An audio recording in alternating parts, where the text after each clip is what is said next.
तो हेलो दोस्तों, आज के इस वीडियो में आर्टिकल 1 से लेकर आर्टिकल 395 तक जितने भी इम्पोर्टेंट आर्टिकल होते हैं या विगत वर्षों में पूछे जा चुके हैं, उन सभी आर्टिकल को हम इस वीडियो में इंक्लूड किए हैं और स्टेप बाय स्टेप सारे आर्टिकल्स को समझेंगे और जानेंगे आसान भाषा में।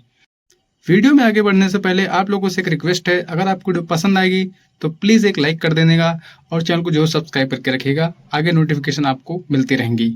तो चलते हैं विदाउट टाइम वेस्टिंग के वीडियो को स्टार्ट करते हैं। तो लेट गेट स्टार्टेड। भाग नंबर 1, संघ और राज्य। अगर हम बात करें भाग नंबर 1 की, स्टार्ट करेगा अनुच्छेद नंबर 1 से, तो भारत राज्यों का संघ है। अनुच्छेद 1 में भारत राज्यों का संघ है। अनुच्छेद अगर 3 की बात करें तो यहाँ पर नए राज्यों का निर्माण, सीमाओं या नामों में परिवर्तन जो किया जाता है वो आर्टिकल 3 के तहत किया जाता है। अभी अगर रिसेंट में देखा जाए तो केरला का नाम केरलम रखा गया, वो किस अनुच्छेद के तहत रखा गया? तो अनुच्छेद नंबर 3 के तहत रखा गया। अगर हम बात करें भाग 2 की, तो उसमें आता है नागरिकता। नागरिकता के आर्टिकल्स चलते हैं 5 से 11 तक, 5 से 11 तक। तो दोस्तों, आप लोगों को एक और बात बताना चाहता हूँ कि हम सभी आर्टिकल्स को सीरियल वाइज नहीं पढ़ेंगे, सिर्फ हम इम्पोर्टेंस आर्टिकल को ही यहाँ पर क्लियर कर रहे होंगे, जो कि पिछले एग्जामों में पूछे जा चुके हैं और आने वाले एग्जामों में पूरी की पूरी संभावना है। तो हम समझते हैं अनुच्छेद 5 से 11, जो कि हाल ही में एसीसी के संदर्भ में बहुत महत्वपूर्ण हैं। तो यहाँ पर हम अब बात करते हैं मौलिक अधिकार के बारे में, जो कि मौलिक अधिकार हमारे आते हैं भाग 3 में। मौलिक अधिकार भाग 3 में आते हैं। अगर देखा जाए तो ये आर्टिकल्स कहाँ से स्टार्ट होते हैं? तो आर्टिकल 12 से आर्टिकल 21 का ए तक मौलिक अधिकार हमारे रहते हैं। अगर हम अनुच्छेद 14 की बात करें तो यहाँ पर विधि की समक्ष समानता है। अनुच्छेद 14 में विधि की समक्ष समानता है। अनुच्छेद 15 में धर्म, मूल, वंश, जात, लिंग या जन्म स्थान पर भेदभाव नहीं होगा। यानी कि काला है, गोरा है, इसका धर्म है, पासी है, चमार है, पंडित है, ये सब उस पर कोई भेदभाव नहीं होगा। आर्टिकल 16, कोई लोक नियोजन में अवसर की समता, यानी कि लोक नियोजन में अवसर की समता, ये अनुच्छेद बहुत इंपॉर्टेंट है। आर्टिकल 16 आप याद करके रखिएगा। अनुच्छेद 19, वाक और अभिव्यक्ति की स्वतंत्रता, यानी कि हमें बोलने की आज़ादी यहाँ पर दी गई है। अगर हम अनुच्छेद 21, प्राण और दैहिक स्वतंत्रता, ये हम लोगों से रिलेटेड आर्टिकल बहुत इंपॉर्टेंट है, क्योंकि यहाँ पर हम सांस ले सकते हैं, लव कर सकते हैं, शादी कर सकते हैं, अफेयर चला सकते हैं। ये हमारी स्वतंत्रताएं मिलती हैं आर्टिकल 21 में। अगर हम अनुच्छेद 21 का ए बोले तो यहाँ पर शिक्षा का अधिकार हम लोगों ने इंक्लूड किया है, जो कि 6 से 14 वर्ष तक बच्चों जो होते हैं उनका शिक्षा का अधिकार यहाँ आर्टिकल 21 के तहत आता है। अगर हम सही तरीके से बात करें अनुच्छेद 17 की, तो यहाँ पर सती प्रथा का अंत, यानी कि छुआछूत का पूरा अंत हमारा किया गया है आर्टिकल 17 के तहत। यहाँ पर ये होता है जो अपर कास्ट होती है, जो लोअर कास्ट होती हैं, उनके घर का वो पानी नहीं पीते हैं, खाते पीते नहीं हैं, वगैरह वगैरह रहती हैं। अब ये गाँवों में तो नॉर्मल है, लोग यूज़ भी करते हैं, बट आर्टिकल 17 के तहत ये सब नहीं मान्य है, वो एक अपराध है। सती प्रथा का अंत किया गया है अनुच्छेद 17 के तहत। तो आई होप आप लोगों को ये सारी चीज़ें समझ में आएंगी। अगर आपको समझ में आ गई तो प्लीज़ इसका एक बार रिवीजन फिर से एक बार करिएगा। अगर आप जितनी बार इसका रिवीजन करेंगे उतना ही अच्छे से आपके दिमाग में सेट होगा।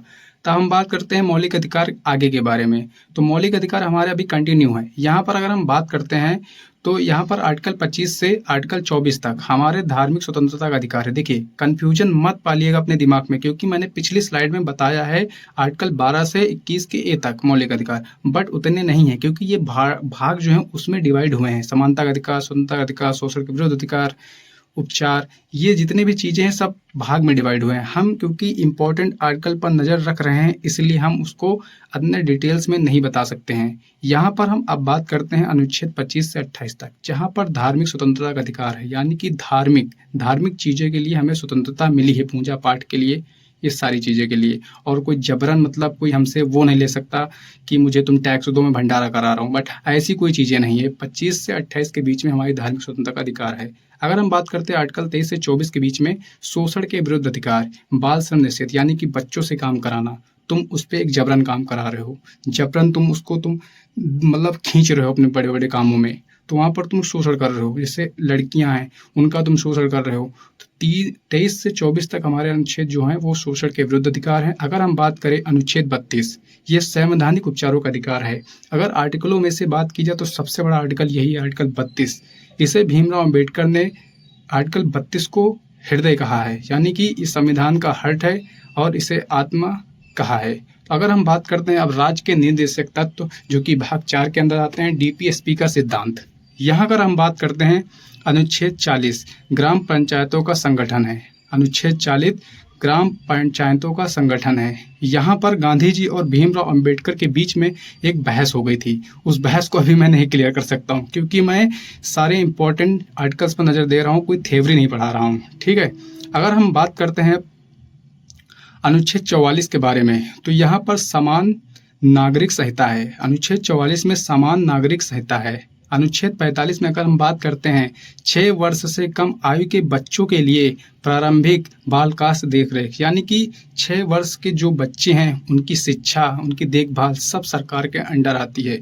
जो आंगनबाड़ी वगैरह चलती हैं वो इसी के तहत चलती हैं। उनमें मतलब शिक्षा वगैरह देने की पूरी जिम्मेदारी यहीं पर होती है आर्टिकल 45 पे।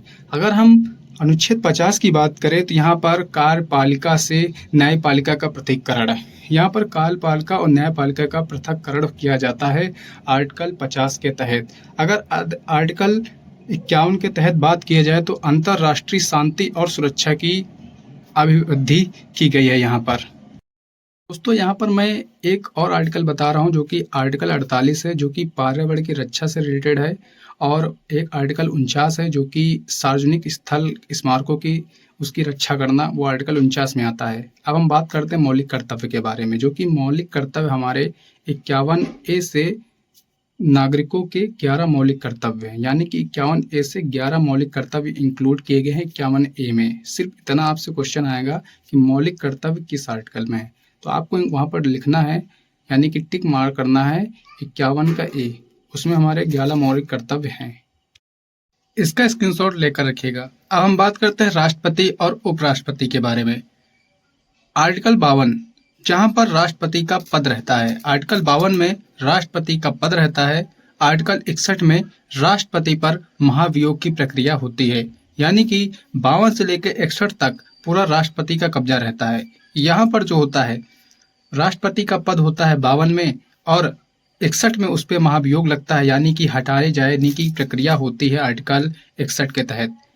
अगर हम बात करें आर्टिकल 63, तो आर्टिकल 63 में आता है उपराष्ट्रपति। आर्टिकल 63 में आता है उपराष्ट्रपति का पद, यानी कि यहाँ से उपराष्ट्रपति स्टार्ट होता है। अगर हम बात करें अनुच्छेद 72 के बारे में, तो यहाँ पर राष्ट्रपति की क्षमा दान की पावर, यानी कि शक्तियाँ हैं। वो अगर राष्ट्रपति चाहे तो आपकी मृत्यु हो या फांसी हो, वो सारी सजाओं पर राष्ट्रपति पकड़ बना सकता है और आपकी सजा को हटवा सकता है। राष्ट्रपति के पास इतना पावर होता है कि आप कोई भी गुनाह करके रखे हो, बलात्कार, रेप, फांसी, कोई भी, वो राष्ट्रपति के पास इतनी शक्ति होती है, उसे वो रिमूव करवा सकता है। अब हम बात करते हैं संसद और केंद्रीय मंत्रिपरिषद। अनुच्छेद 74 के तहत राष्ट्रपति को सलाह देने के लिए एक मंत्रिपरिषद होती है। जैसे आर्टिकल 74 में होता है प्रधानमंत्री, वो राष्ट्रपति को सलाह देता है।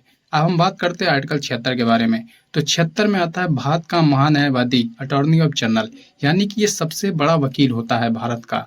ये केंद्र में रहता है, ये राष्ट्रपति के हेल्प के लिए हमेशा खड़ा रहता है और उसी के फेवर में ये बात करता है। अब हम बात करते हैं अनुच्छेद 108 के बारे में, तो यहाँ पर संयुक्त अधिवेशन बुलाता है राष्ट्रपति, अध्यक्षता स्पीकर करता है, यानी कि लोकसभा और राज्यसभा में कोई भी मतभेद हो जाता है तो उसे राष्ट्रपति बुलाता है, और पूरा मामले का देख रेख और पूरा सुलटाना काम यही का है राष्ट्रपति का 108 के तहत। अगर हम बात करें अनुच्छेद 110 के बारे में, तो यहाँ पर धन विधेयक होता है, यानी कि मनी बिल पेश किया जाता है आर्टिकल 110 के तहत। अगर हम अब बात करें आर्टिकल 112, तो 112 में वार्षिक वित्तीय विवरण, यानी कि बजट। अगर हम सही तरीके से देखें तो हमारे जो संविधान है, उस हमारे संविधान में बजट का कहीं भी उल्लेख नहीं हुआ है, बट आर्टिकल 112 के तहत वार्षिक वित्तीय विवरण है, यानी कि बजट है। अगर हम सही तरीके से जो ये आर्टिकल्स हैं, इनको हम सही तरीके से याद रखें कि संसद हमारे किस आर्टिकल में है, तो आर्टिकल 79 में है, यानी कि 89 में है, राज्यसभा हमारा किस आर्टिकल में है, तो हमारा 80 में है, लोकसभा हमारा 81 में है। तो आपको इस ट्रिक हम बता दें, यानी कि इसमें आपको सरला याद रखना है। सा से संसद, रा से राज्यसभा, ला से लोकसभा, आर्टिकल्स 89, 80, 81। आई होप आप लोगों को सारा कुछ समझ में आ गया होगा। इसका भी आप स्क्रीनशॉट करके रखिएगा। मैं गारंटी के साथ कह सकता हूँ यहाँ से आपको 101% क्वेश्चन एक देखने को मिल जाएगा। तो हम चलते हैं नेक्स्ट स्लाइड पर। न्यायपालिका, न्यायपालिका और कैग। यहाँ पर अगर हम बात करें, आर्टिकल 124 सर्वोच्च न्यायालय का गठन होता है। आर्टिकल 124 के तहत सर्वोच्च न्यायालय का गठन होता है, यानी कि सुप्रीम कोर्ट। अनुच्छेद 143 राष्ट्रपति की सुप्रीम कोर्ट में सलाह लेने की शक्ति, यानी कि राष्ट्रपति सुप्रीम कोर्ट से सलाह ले सकता है आर्टिकल 143 के तहत। अनुच्छेद 148 भारत का नियंत्रक एवं अभिलेखक परीक्षक कैग होता है, यानी कि जो लेखा जोखा होता है वो कैग करता है। अब हम बात करते हैं राज्य सरकार, राज्यपाल और उच्च न्यायालय। जैसे कि केंद्र में केंद्र सरकार रहती है, उसे राज्य में राज्य सरकार रहती है। तो यहाँ पर राज्यपाल प्रमुख होता है, वहाँ पर राष्ट्रपति प्रमुख होता है। अगर हम बात करें आर्टिकल 153 के तहत राज्यों के राज्यपाल होते हैं, यानी कि आर्टिकल 153 में राज्यपाल होता है। आर्टिकल 161 में राज्यपाल की क्षमादान शक्ति होती है। बस फर्क यहाँ पर यह है कि राज्यपाल फांसी की सजा, मृत्युदंड की सजा नहीं माफ करा सकता है, और राष्ट्रपति के पास पावर होती है, वो चाहे जैसी भी सजा है उसे वो माफ करा सकता है। अगर हम यहाँ बात करें आर्टिकल 123 में, तो आर्टिकल 123 में जो राष्ट्रपति होता है वो अपने रिट जारी करता है आर्टिकल 123 के तहत। यहाँ पर राज्यपाल 213 के तहत अपने रिट्स जारी करता है। अगर हम सीधे से बात करें अनुच्छेद 214, यानी कि राज्यों के लिए उच्च न्यायालय, यहाँ पर जो हाई कोर्ट्स आते हैं वो 214 आर्टिकल में आते हैं। केंद्र राज्य संबंध और महत्वपूर्ण निकाय, केंद्र राज्य संबंध महत्वपूर्ण निकाय, यहाँ पर हम समझेंगे 266 अनुच्छेद 266 से अनुच्छेद 267, यानी कि संचित निधि और आकस्मिक निधि, यानी कि जरूरत पड़ने पर हम यहाँ से धन ले सकते हैं, यानी कि पैसा ले सकते हैं जरूरत पड़ने पर। इससे आपातकाल की स्थिति वगैरह आती है तो 266 के तहत, यानी कि 267 के तहत, इन दोनों में जो आर्टिकल्स हैं इसी के जरिए हम लोग धन आसानी से ले सकते हैं आकस्मिक स्थिति में। अब हम बात करते हैं अनुच्छेद 280, यहाँ पर वित्त आयोग है। अनुच्छेद 280 यहाँ पर वित्त आयोग है। अगर हम बात करें अनुच्छेद 315, यहाँ पर संघ और राज्य लोक सेवा आयोग है। संघ और राज्य लोक सेवा आयोग, यानी कि यूपीएससी। 315 में यूपीएससी आती है। 312 में आता है अखिल भारतीय सेवा, यानी कि IAS, IPS, IFS. IAS, IPS लोग जो आते हैं आर्टिकल 312 के तहत आते हैं। आर्टिकल 324 निर्वाचन आयोग, यहाँ पर निर्वाचन आयोग, यानी कि निर्वाचन आयोग हमारा आता है 324 में।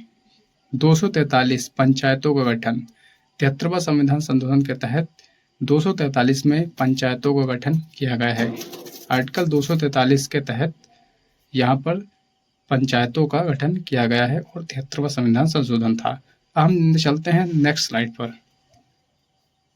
आपातकाल और संशोधन, अगर हम देखें सही तरीके से या सही मायने में, अनुच्छेद 343 संघ की, यानी कि राजभाषा हिंदी है।